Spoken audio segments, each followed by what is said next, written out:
বাংলাদেশ থেকে সার্বিয়া যাওয়ার সুবর্ণ সুযোগ। বর্তমানে বাংলাদেশ থেকে সার্বিয়াতে প্রচুর ওয়ার্ক পারমিট হচ্ছে। যারা সার্বিয়াতে আসতে চাচ্ছেন, এটাই কিন্তু আপনাদের জন্য সুবর্ণ সুযোগ যে আপনারা খুব সহজেই বাংলাদেশ থেকে সার্বিয়াতে কাজের ভিসা নিয়ে আসতে পারছেন। ইউরোপের দেশ সার্বিয়া। সার্বিয়াতে এখন কনস্ট্রাকশন এবং হোটেল রেস্টুরেন্টের কাজে প্রচুর পরিমাণে ওয়ার্ক পারমিট ইস্যু হচ্ছে। যারা এই মুহূর্তে ইউরোপ আসা চিন্তা করছেন, আপনারা নিশ্চিন্তে সার্বিয়াতে দিতে পারেন। যারা হতাশাগ্রস্ত হয়ে গেছেন, আর দেরি না করে এখনই সার্বিয়ার জন্য ফাইল প্রসেসিং করতে দিতে পারেন, কারণ সার্বিয়ার ভিসা রেশিও অনেক ভালো আছে অন্যান্য দেশগুলোর তুলনায়। অনেকে প্রশ্ন করেছেন সার্বিয়াতে এখন কত টাকা খরচ হচ্ছে কাজের ভিসা নিয়ে আসার জন্য। যারা সার্বিয়াতে আসবেন কাজের ভিসা নিয়ে, তাদের বিভিন্ন অ্যামাউন্টে খরচ হচ্ছে। বিভিন্ন এজেন্সি কিংবা বিভিন্ন দালাল বিভিন্ন পদে পদে তারা টাকা নিচ্ছে। কেউ 7 লাখ, কেউ 8 লাখ, কেউ 9 লাখ, কেউ 10 লাখ, মানে যে যেরকম পারছে সে সেরকম মানুষকে মুরগি বানাচ্ছে এবং আসছে। মানে এখন সবাই টাকার দিকে খেয়াল করছে না, তারা চাচ্ছে যে কোনোভাবে ইউরোপে ঢোকার জন্য। তো এই সুযোগটি এখন এসেছে। এই সুযোগে দালাল যেমন ইনকাম করছে, ঠিক তেমনই সেরকম ক্লায়েন্টগুলোও খুব দ্রুত ইউরোপে চলে আসছে।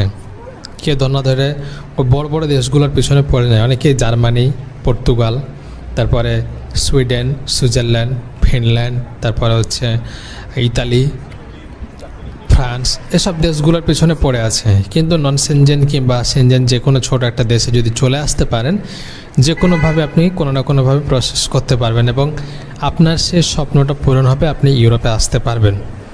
কারণ এখন দেখতে হবে আপনার কিভাবে স্বপ্নটা পূরণ করা যায়, কিভাবে ইউরোপের মধ্যে ঢোকা যায়।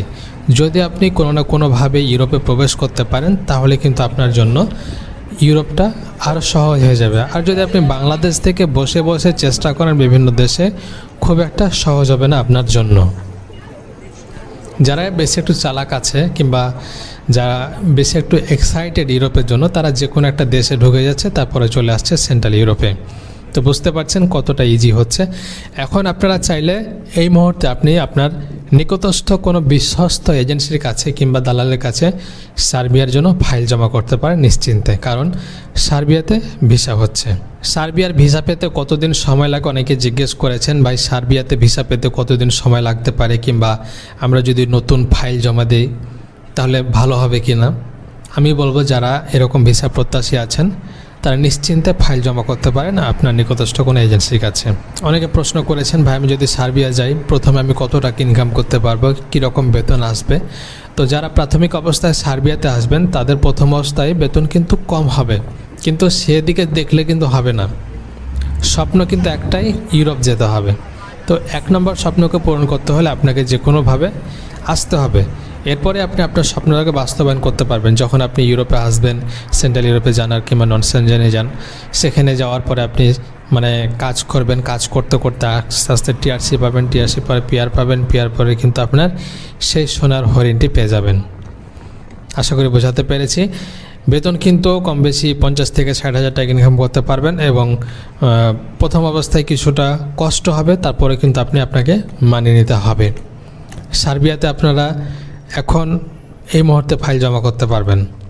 সার্বিয়া ছাড়াও যেমন ক্রোয়েশিয়াতে হচ্ছে, ক্রোয়েশিয়ার বিষয়টি নিয়ে আমি আরেকটা ভিডিও করব, সেখানে আমি বিস্তারিত বলে দিব যে ক্রোয়েশিয়াতে কোন কাজগুলোতে অ্যাভেলেবেল আছে। তো যাই হোক, আমি সার্বিয়া যেহেতু বলছি, সার্বিয়াতে এখন কাজ হচ্ছে, আপনারা এখনই জমা করতে পারেন।